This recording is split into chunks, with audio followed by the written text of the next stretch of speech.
মাকে ভুলে যাওয়া যাবে না। মায়ের দোয়া বড় দোয়া।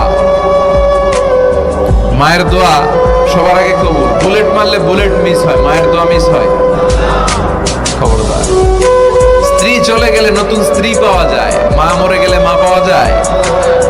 তাই বলে আমি বলছি না আপনার স্ত্রীকে ডিভোর্স দেন না, বুঝান। মাকেও বুঝান, স্ত্রীকেও বুঝান, বুঝানোর চেষ্টা করেন। সমাজের এখন সবচেয়ে বড় সমস্যাটা হচ্ছে শাশুড়িরা চায় আমি ডমিনেট করব, আমার এতদিনের গড়া সংসার। বউ এসে কয় না আমি আইছি মাগার আমি সব খাই এখন। আচ্ছা না নাই?